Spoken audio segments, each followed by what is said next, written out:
اللہ من الشیطان الرجیم بسم اللہ الرحمن الرحیم کذبت قوم لوط المرسلین اذ قال لهم اخوهم الا تتقون انی لکم رسول امین فاتقوا اللہ واطیعون۔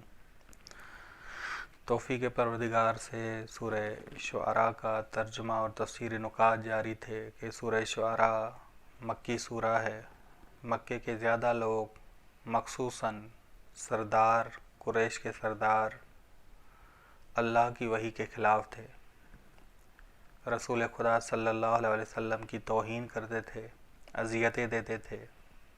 اللہ تعالیٰ نے رسول خدا صلی اللہ علیہ وسلم کو ارشاد فرمایا کہ ان کے ایمان نہ لانے پر پریشان نہ ہو، غمگین نہ ہو، کیونکہ اکثر لوگوں نے انبیاء علیہ السلام پر ایمان نہیں لایا۔ سورہ شعراء ایسے بتا رہی ہے کہ اکثر لوگوں نے انبیاء علیہ السلام پر ایمان نہیں لایا۔ بات شروع ہو رہی ہے آیت نمبر 160 سے جناب لوط اور جناب لوط کی قوم کی کہ کذبت قوم لوط المرسلین، جھٹلایا قوم لوط نے پیغمبروں کو، سارے پیغمبروں کو جھٹلایا، جناب لوط کو جھٹلا کر سارے پیغمبروں کو جھٹلایا۔ اذ قال لهم اخوهم لوط الا تتقون، جب ان سے ان کے بھائی قبیلائی بھائی اخوت کی 4 اقسام ہیں۔ ایک بھائی ہے کہ جو باپ کا بیٹا ہے، باپ کے بیٹے کو جسے کہتے ہیں اخوت نسبی، اور دوسرا ہے اخوت ایمانی جو ہے بھائی، ایک اخوت نسبی ہے، ایک اخوت ایمانی ہے۔ بس اخوت کی اقسام میں سے پہلی قسم اخوت نسبی، دوسری اخوت ایمانی ہے کہ مومن آپس میں بھائی ہیں، انما المؤمنون اخوۃ، مومنین آپس میں بھائی ہیں۔ تیسری ہے اخوت قبیلائی قومی جو یہاں ذکر ہے۔ اذ قال لهم اخوهم، جب ان سے ان کے قبیلائی بھائی نے لوط نے کہا، قبیلائی بھائی لوط نے کہا الا تتقون، کہ کیوں تم سب اللہ کا تقوی اختیار نہیں کرتے، احکامات الہی کی پیروی نہیں کرتے۔ چوتھی قسم اخوت کی اخوت انسانی ہے کہ انسان آپس میں بھائی ہیں، کیونکہ وہ سارے انسان ہیں، انسانیت کے لحاظ سے بھائی ہیں، کہ نہج البلاغہ میں بھی ذکر ہوئی ہے، نہج البلاغہ میں کہ کوئی دین میں تمہارے بھائی ہیں، کوئی انسانیت میں تمہارے بھائی ہیں۔ مالک امام نے نصیحتیں کی مصر کی طرف بھیجنے سے پہلے۔ ٹھیک، اخوت کی اقسام اخوت نسبی، ایمانی، قبیلائی اور انسانی۔ اذ قال لهم اخوهم لوط الا تتقون، جب کہا ان سے بھائی یعنی قبیلائی بھائی لوط نے کیوں تم تقوی اختیار نہیں کرتے، انی لکم رسول امین، بے شک میں تمہارے لیے امانت دار رسول ہوں۔ اپنی تعریف کرنا کبھی مذمت والی ہے، کبھی قابل ستائش ہے۔ یہاں قابل ستائش ہے، جناب لوط علیہ السلام کہہ رہے ہیں کہ میں تمہارے لیے امانت دار رسول ہوں، قابل ستائش تاکہ لوگ رہبر الہی کی پیروی کریں۔ یہ تعریف اس لیے کر رہے ہیں کہ میں وحی الہی کو پہنچانے میں نہ کمی کرتا ہوں نہ زیادتی کرتا ہوں، امین۔ یہ اس لیے کر رہے ہیں تاکہ لوگ رہبر الہی کی پیروی کریں۔ فاتقوا اللہ واطیعون، بس اللہ کا تقوی اختیار کرو اور میری اطاعت کرو۔ وما اسألکم علیہ من اجر، ٹھیک، بس یہ جو ایک دفعہ تعریف کرنا مذمت والی ہے کہ انسان جو ہے مادہ پرستی میں لگا ہو، کہے کہ میرا یہ گھر ہے، میرا یہ مال ہے، یہ ہے، دکھاوے کی خاطر۔ ایک دفعہ تعریف کی جائے کہ لوگ رہبر الہی کے پیروکار بنے تو یہ قابل ستائش ہے، لوگ حق کے پیروکار بنے تو یہ قابل ستائش ہے۔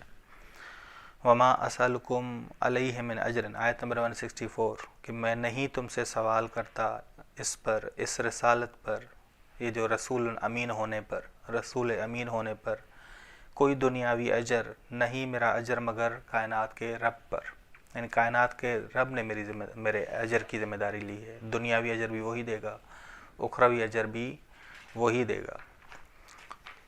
اتأتون الذکران من العالمین، اب مدعے پہ آئے کہ اتأتون الذکران من العالمین، کیا تم اپنی جنسی خواہشات کو مٹانے کے لیے مذکر کے پاس آتے ہو، انسانوں میں سے مذکر کے پاس آتے ہو۔ بس قوم لوط ایسا برا کام کرتی تھی جو کسی جاندار نے نہیں کیا، کوئی جاندار نہیں کرتا۔ نہ خنزیر نر کے پاس جاتا ہے جنسی خواہش مٹانے کے لیے، نہ کتا ہے کہ کتا نر کے پاس جاتا ہے جنسی خواہش مٹانے کے لیے، نہ کوئی درندہ نہ کوئی حیوان۔ تبھی بس انسان اتنا بدتر ہو جاتا ہے کہ اولئک کالانعام بل ہم اضل، یہ چوپایوں سے بدتر ہیں، بلکہ ان چوپایوں کی طرح ہیں یا ان سے بھی بدتر ہیں۔ ٹھیک قرآن کہتا ہے۔ بس ایسا کام کر رہے تھے قوم لوط والے، ایسا کام کر رہے تھے جو کوئی درندہ بھی نہیں کرتا۔ وَتَذَرُونَ مَا خَلَقَ لَكُمْ رَبُّكُمْ مِنْ أَزْوَاجِكُمْ، تم رہا کر دیتے ہو جو خدا نے تمہارے رب نے تمہارے لیے خلق کیے تمہارے ہمسروں میں سے، جسے تمہارے لیے شرعی قرار دیا، مشروع قرار دیا، اسے تم رہا کر دیتے ہو، اسے ترک کر دیتے ہو۔ بل انتم قوم عادون، بلکہ تم حد سے تجاوز کرنے والی قوم ہو، الہی حدود سے تجاوز کرنے والی قوم ہو۔ ٹھیک، بس غذا سے شخص باقی رہتا ہے، نکاح سے انسان کی نسل باقی رہتی ہے، لواتی سے نسل کی تباہی ہے۔ فرشتے نکاح نہیں کرتے کیونکہ ان کو موت نہیں آتی، لیکن انسان کو موت آتی ہے۔ بس ضروری ہے کہ وہ نکاح سے نسل کو باقی رکھے۔ بس لواتی سے نسل تباہ ہوتی ہے۔ قالو، بس جناب نوح علیہ السلام نے کہا کہ تم حد سے تجاوز کرنے والی قوم ہو، تم رہا کر دیتے ہو اس فعل کو، نکاح کو رہا کر رہے ہو، عورتوں سے شادی کے فعل کو ترک کر رہے ہو۔ قالو، دھمکی دیتے ہوئے کہا جناب لوط کو، لَإِن لَّمْ تَنْتَهِ يَا لُوطُ، اگر تم باز نہیں آئے، اس امر و نہی سے باز نہیں آئے لوط، لَتَكُونَنَّ مِنَ الْمُخْرَجِينَ، تو تمہیں نکالا جائے گا اس شہر سے۔ بس جناب لوط ان کے شہر کے نہیں تھے، دوسرے شہر سے آئے تھے، بس اس شہر کے مہمان تھے۔ بس انہوں نے دھمکی دی کہ ہم اپنے شہر سے حتماً تمہیں نکالیں گے۔ قال، جناب لوط نے ان کی دھمکی کے جواب میں کہا، انی لعملکم من القالین،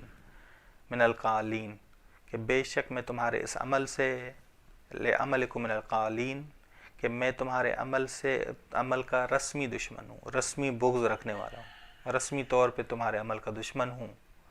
بس تمہارے عمل کو ناپسند کرتا ہوں، تمہارے عمل سے بغض رکھتا ہوں۔ رب نجنی و اہلی مما یعملون، بس اے میرے پروردگار مجھے نجات دے، میرے اہل کو نجات دے اس برے عمل سے اور اس برے عمل کے عذاب سے، دونوں سے، برے عمل سے بھی اور برے عمل کے عذاب سے بھی۔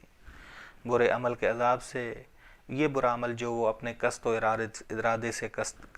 ارادے سے کرتے ہیں، انجام دیتے ہیں۔ فنجیناہ واہلہ اجمعین، بس ہم نے اسے نجات دی اور اس کے اہل سب کو نجات دی۔ بس ہم نے نجات کیسے دی؟ اس کی دعا مستجاب کی۔ الا عجوزا فی الغابرین، بس عذاب سے بھی نجات دی، الا عجوزا، سوائے اس بڑھیا کے جو بیوی تھی جناب لوط کی، فی الغابرین، وہ پیچھے رہنے والوں میں ہوئی، جناب لوط علیہ السلام کے مخالفوں میں سے ہو گئی، اطاعت سے دور ہو گئی، اتباع سے دور ہو گئی۔ ثم دمرنا الآخرین، پھر ہم نے دوسرے افراد کو، پیچھے رہنے والے افراد کو ہلاک کر دیا۔ وَأَمْطَرْنَا عَلَيْهِمْ مَطَرًا فَسَاءَ مَطَرَ الْمُنذَرِينَ، اور ہم نے ان پر سنگ باراں یعنی پتھر برسائے، اور کتنا برا تھا خبردار کیے جانے والوں پر پتھروں کو برسانا، سخت ترین عذاب تھا، برا ترین عذاب تھا۔ مراد کیا ہے؟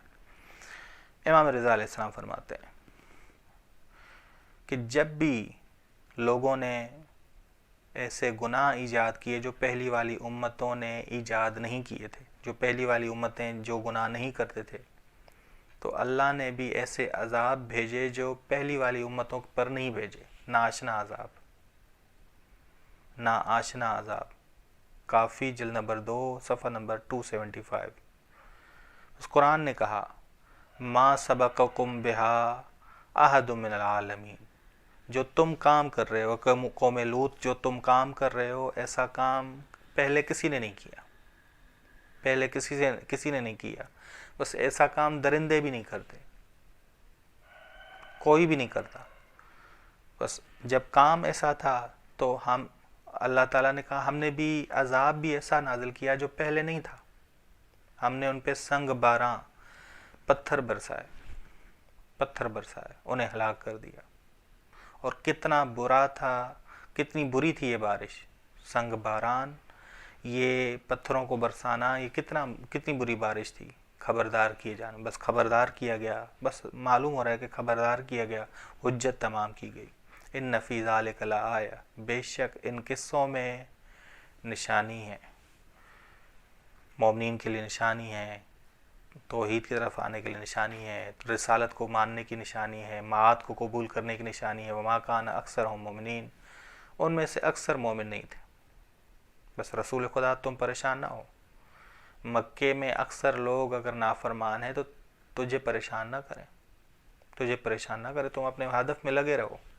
ان ربک لہو العزیز الرحیم، بے شک تیرا رب ہی غالب ہے منکرین رسالت پر، معاد کے منکرین پر، اور رحیم ہے مومنین کی نسبت۔ صلی اللہ علی محمد و اہل بیتہ الطیبین الطاہرین۔